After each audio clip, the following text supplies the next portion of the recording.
Elhamdülillahi Rabbil alemin. Ve salatu ve selamu ala Resulina Muhammedin ve ala alihi ve ashabihi ecmain. Allah'ın selamı, rahmeti, bereketi üzerinize olsun aziz ve muhterem izleyenlerim. Bir Kur'an İklimi programında yine beraberiz ve Hucurat Suresi üzerinde sohbet etmeye devam ediyoruz. Ve ayeti kerimelerden yeni bir bölüme, son bölüme gelmiş bulunuyoruz. Bu ayeti kerimeyi iyi anlayabilmemiz için birazcık tarihi arka plana gitmemiz gerekiyor. Medine etrafındaki bazı kabilelerden söz ediyor Allah-u Teala. Medine içerisindeki Müslümanlardan, münafıklardan değil, burada Medine dışında bazı kabilelerden bahsediyor ve Bismillahirrahmanirrahim. Gâletil ârâbü âmennâ. Arabiler dediler ki iman ettik biz dediler. Kim bu Arabiler? Bedeviler. Yani Arap kelimesinden türemiştir ama yani burada Arapları kastetmiyor. Zaten hepsi oradaki o anda Medine'de bulunanlar, başta Resulullah sallallahu aleyhi ve sellem, muhacir, ensar hepsi Arap'tır. Ama burada Arabi genellikle Kur'an-ı Kerim'de biraz daha çölde yaşayan, biraz daha Hadari'nin zıttı, yani şehirde yaşayanların zıttı kastediliyor. Evet, o Arabiler dediler ki ve yine rivayete göre başta Müzeyne olmak üzere birkaç kabileden bahsediyor. İman ettik dediler buyuruyor. Gâletil ârâbü âmennâ. Kul, de ki onlara, Gâletil ârâbü âmennâ kul lem tü'minû. De ki siz iman etmediniz ya teslim oldunuz. Gâletil ârâbü âmennâ kul lem tü'minû velâkin gûlû eslemnâ. Deyin ki mümin olduk demeyin de gelin teslim olduk deyiniz. Yani siz mümin olmadınız. Siz teslim oldunuz. Muhterem izleyenlerim, özellikle bu ayeti kerimeden dolayı İslam kelam ilminde bazı tartışmalar yapılmıştır. Yani Müslim ve mümin aynı değildir diye buraya bakarak Müslim başka, mümin başka diye bazı tartışmalara girilmiştir. Ama yine ciddi büyük alimler hayır, Müslim ve mümin arasında kesinlikle fark yoktur. İkisi de Allah katında makbul olan bir sıfattır. Yalnız sadece bu ayetteki eslemna kelimesi biraz farklıdır. Burada kelime anlamına gidilmiştir. Kelime anlamı ve bir de özellikle kime teslim olma meselesi gündeme gelmiştir. Yani böyle bir tartışmaya girmek istemiyoruz ama bu ayeti kerime delil getirildiği için tartışmacılar bu ayeti kerimeyi delil olarak kendilerine aldıkları için temas etmek zorundayız. Burada muhterem izleyenlerim, eslemna kelimesi biz teslim olduk deyin diyor Allah-u Teala. Ama teslim olmak da güzel bir şey elbette. Ama kime teslim olmak? Kur'an-ı Kerim'in birçok yerinde müslim ve teslim kelimeleri tam güzel anlamında, yani Allah-u Teala'nın istediği anlamda kullanılıyor. Mesela hepimiz biliriz. Hazreti İbrahim'den bahsederken Allah-u Teala Bismillahirrahmanirrahim İz gâle lehu rabbuhu eslim. Hani Rabbi ona demişti ki teslim ol. İz gâle lehu rabbuhu eslim. Gâle eslemtü li rabbil alemin. Ben alemlerin Rabbine teslim oldum buyurmuştu Hazreti İbrahim Aleyhisselam. Burada görüldüğü üzere tam makbul, zirve bir nokta hatta. Yine birçok ayeti kerimede Allah-u Teala Bismillahirrahmanirrahim ve men yebtagi gayral İslami. Kim İslam'dan başka, yani bu teslim olanların dini olan İslam'dan başka bir dinle Allah'ın huzuruna gelirse gerisin geriye reddedilir, yüzüne çarpılır anlamındaki bu ayeti kerime. Ve yine birçok ayeti kerimede Bismillahirrahmanirrahim ve ümirtü en üslime li rabbil alemin. De ki ben alemlerin Rabbine teslim olanlardanım, Müslimlerdenim de. Ama söylediğim gibi sadece bu ayeti kerimede bir farklı anlam var. Nedir? Farklı anlam şudur. Yani siz mümin olmadınız. Aslında Müslim de değil, sadece İslam devletine teslim oldunuz. Dikkat ediniz. Resulullah'a ashabına, ordusuna, gücüne, kuvvetine teslim oldunuz siz. Daha velemma yedhulil imanu fi kulubikum. Daha henüz iman kalplerinize girmedi. Dikkat ediniz, öyle ince bir noktada duruyoruz ki bu kişiler münafık da değiller ha. Yani sadece Müslümanlardan korkarak yani Müslüman gözükme, Resulullah'tan, ordusundan, ashabından korkarak Müslüman gözükme değil. İyi niyetle gelmişler, teslim olmuşlar. Ama henüz diyor iman sizin kalbinize girmedi buyuruyor. Bunu Allahu Teala'nın bu konuyu bu insanların yüzüne vurmasının sebebi nedir? Tarihe baktığımızda şunu görüyoruz. Niçin böyle söylüyor? Madem kalplerine iman girmedi, henüz girmedi ama girecek, ileride girecek. İleride girecekse niye Allahu Teala bunu şu anda gündeme getiriyor? Görebildiğimiz kadarıyla bu insanlar Müslüman olduklarından dolayı özellikle bu insanlar, bu birkaç kabile savaşsız Müslüman olmuşlar. Veyahut da savaşsız gelmişler, Resulullah'a teslim olmuşlar. Biz sana uyuyoruz, biz Müslüman olduk, biz teslim olduk, biz seninle beraberiz demişler. Ve bundan dolayı da bunu bir ayrıcalık kabul etmişler kendileri. Dikkat ediniz, burası çok önemli. Yani geliyorlar, Resulullah'tan bir şeyler istiyorlar sallallahu aleyhi ve sellem'den. Yani ya Resulallah, biz savaşsız, seni zahmete sokmadan, kan döktürmeden, efendim ne bileyim problem olmadan biz Müslüman olduk. Biz bazı bu şekilde yani savaş neticesinde yenilerek Müslüman olanlardan değiliz. Biz geldik, teslim olduk sana. Onun için bizim bir ayrıcalığımız olması lazım, öyle değil mi? Bize bir şeyler vermen gerekmez mi? Yani biz yoksuluz, fakiriz.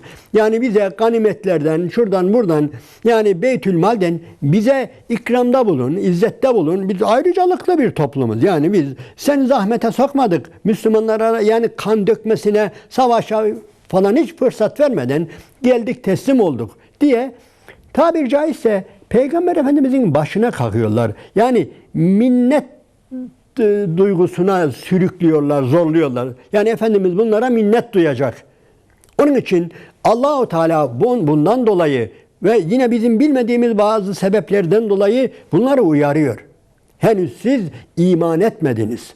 İman etmediniz ve sadece teslim oldunuz. Kime teslim oldunuz? Allah'a teslim değil, dikkat ediniz.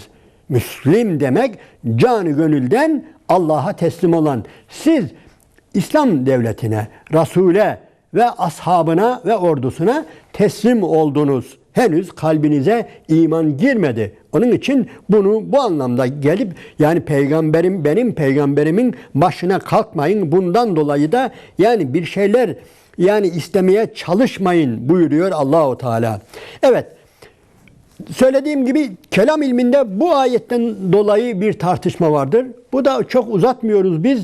Evet, Müslüman olmak, teslim olmak eğer Allah'a teslim olmaksa ki Kur'an-ı Kerim'in diğer yerlerinde Müslim kelimesi innel müslimine vel müslimat, innel müminine vel müminat, yani Ahzab suresindeki ayet-i kerimede aynen Allahu Teala mümin erkekler, mümin kadınlar, müslim erkekler, müslim kadınlar, kanitun olanlar yani canı gönülden Allah'a boyun eğen erkekler, boyun eğen kadınlar diye Allahu Teala Müslim ile mümini birbirinden ayırmıyor. Bu kendisine iman eden, teslim olan kullarının iki güzel ayrı ayrı sıfatı.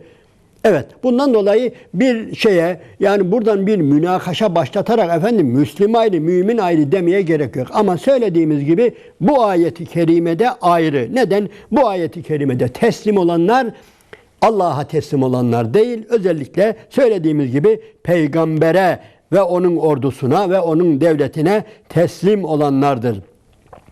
Ve yine buradan şunu da anlıyoruz ki velemme yani iman kalplerinize henüz girmedi derken Allahu Teala girecek.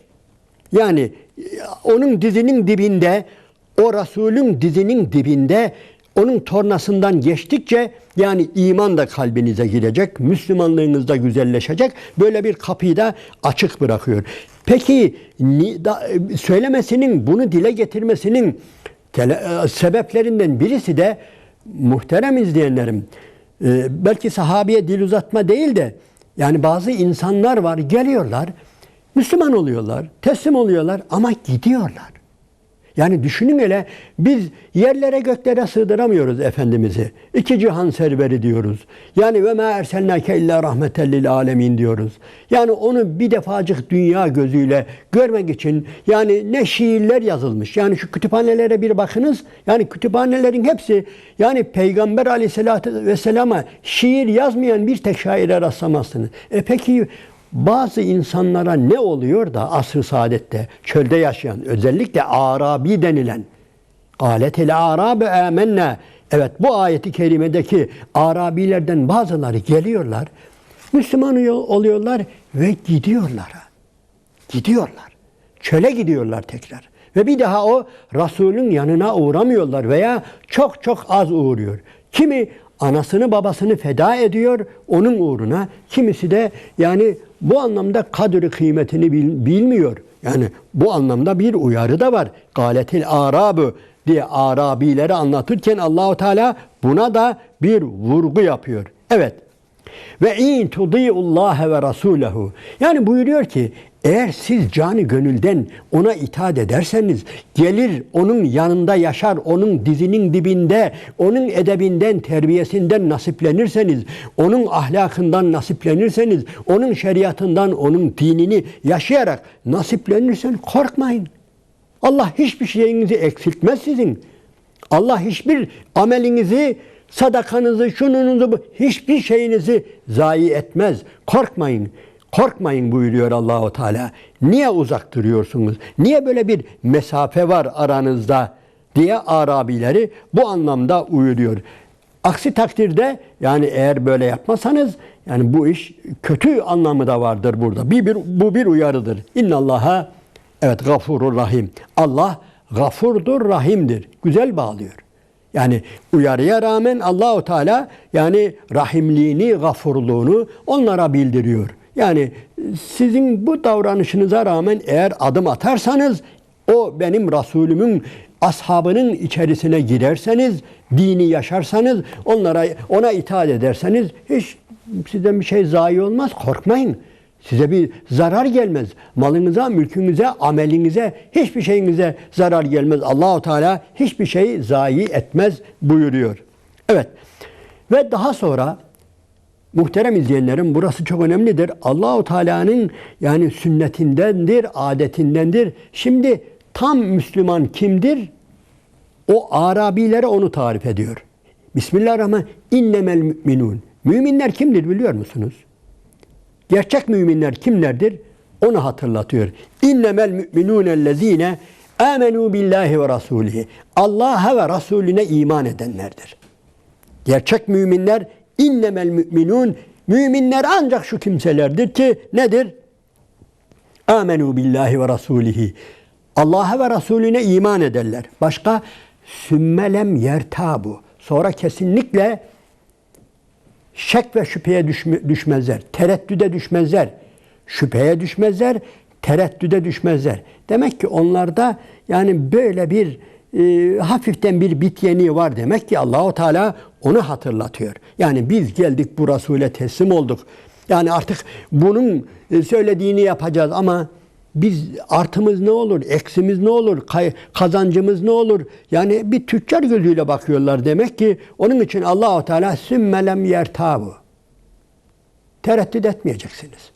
Mümin o kişidir ki, müminler ancak şu kişilerdir ki Allah'a ve Resulüne iman ederler. Sümmelem yertabu. Ve sonra tereddüde düşmezler. Başka devam ediyor. Burası da çok önemli. Evet. Ve cahidu bi emvalihim ve enfusihim fi sebilillah. Ve sonra Allah yolunda mallarıyla ve canlarıyla cihad ederler. Muhterem izleyenlerim, bu imanın ölçüsüdür. Özellikle o gün var ya, yani imanın en önemli ölçülerinden birisi Allah yolunda mal ve can ile cihad etmektir. Malını, canını Allah uğruna feda etmektir. Allah yolunda buyur ey Rabbim diye Allah'a teslim etmektir. Burası çok önemli. Hatta belki alakası yok gibi de demek ki bu insanların bu zaafları olduğundan dolayı, yani öyle ya, deminki ayeti kerimede yani ve in tudiullaha ve rasulehu la yelitkum min amalikum şey'a, eğer Allah'a ve Resulüne iman ederseniz o hiçbir şeyinizi eksiltmez. Ama görünürde eksilen bir şeyler var. Nedir? Mal, can. Hatta en önemli şeyler. Yani düşünün hele, bir insanın canından, malından daha kıymetli ne var? Ve Allah-u Teala onları istiyor. Ama yani istiyor ama onun karşılığında yani ondan çok çok daha fazla şeyler vereceğini vaat ediyor. İnna Allah eştera minel müminine enfusehum ve emvalehum bi enne lehumul cenneh. Allah canları ve malları karşılığında, yani Allah-u Teala cennet verdi ve cennet karşılığında müminlerin mallarını, canlarını satın aldı buyuruyor. Cennet karşılığında. Evet, aziz ve muhterem izleyenlerim, burası çok önemlidir. Yani demek ki Arabilerde böyle bir zaaf var. Malımızı ve canımızı Allah yoluna verdiğimiz zaman ne olacak? Boşa mı gidecek acaba? Bir tereddüt var. Bir şeyler var. Allah-u Teala bunu ne yapıyor? Gidermeye çalışıyor. Muhterem izleyenlerim, bu ayet-i kerime bize Maide 54'ü de hatırlatıyor. Belki alakası yok gibi ama iyi düşününüz. Orada da Allah-u Teala buyuruyor ki, buna benzer insanlar var demek ki. Bismillahirrahmanirrahim. Ya eyyühellezine amenu men yertedde minkum an dinihi. Ey iman edenler! Sizden kim eğer dininden dönerse, dininden irtidat eder, mürtet olur, dönerse, öncelikle bilin ki bir defa kesinlikle Allah-u Teala'ya hiçbir zarar veremez. Bunu biliniz. Ama iyi biliniz ki fesevfe ye'tillahu bi kavmin. Allah onların yerine bir başka topluluğu getirir. Ve onlar ne yaparlar? Onlar Allah'ı severler. Yuhibbuhum ve yuhibbunehu. Onlar Allah'ı severler. Allah da onları sever. Ve onlar Allah yolunda cihad ederler. Mallarıyla, canlarıyla cihad ederler. Ve onlar ayıplayanların ayıplamasından korkmazlar. Demek ki dikkat ederseniz Maide suresindeki bu ayeti kerime de benzer bir gruba hitap ediyor. Benzer bir gruba sesleniyor. Ve dinden dönmekten maksat da Allah yolunda cihattan kaçınmak. Hani mefhumu muhalif deniliyor ya, fıkıhta bir kural vardır. Yani bir şeyin zıttından da bir şey ispat edilir. Yani dinden dönüp de ne yapmışlar? Demek ki Allah yolunda cihattan, mallarıyla, canlarıyla cihattan uzak durmuşlar. Allah'ı tam sevememişler. Ve la yehafune levmete laim. Ve bir de nedir? Ayıplayanların ayıplamasından korkmazlar diyor. Ve bir de yine baş tarafında ezilletin alel müminin e'izzetin alel kafirin. Evet, Allah sizin yerinize öyle bir topluluk getirir ki müminlere karşı boyunları kıldan incedir, merhametlidir, zavallıdır. Hatta zelil kelimesi kötü bir kelimedir biliyorsunuz. Heyhate heyhate zillet diyoruz. Zillet. Ama mümine karşı zillet içinde olacaksınız buyuruyor. Müminlere karşı ezilletin alel müminin. Müminlerin karşısında boyunları kıldan incedir ama kafirlerin karşısında e'izzetin alel kafirin. Kafirlere karşı nedir? Onlar şiddetlidirler. Yani ayetleri birbirine karıştırdık ama dikkat ederseniz benzer topluluklara hitap ediyor. Benzer topluluklara, yani cihattan uzak duran, ayıplayanların ayıplamasından korkan, tereddüt içerisinde olan, yani ve Resulün dizinin dibinden de biraz uzak duran. En önemlisi bu. Bunlar Arabiler, Resulün dizinin dibinde olmayan insanlar. Allah-u Teala onları merkeze çağırıyor. Din şehirdedir, unutmayalım. Din Medine'dedir. Şeriat Medine'dedir. Allah-u Teala böyle bir davette bulunuyor. Diğer ayeti kerimeye, son ayeti kerimelere inşallah bundan sonraki sohbetimizde devam ederiz. Allah'ın selamı, rahmeti, bereketi üzerinize olsun aziz ve muhterem izleyenlerim.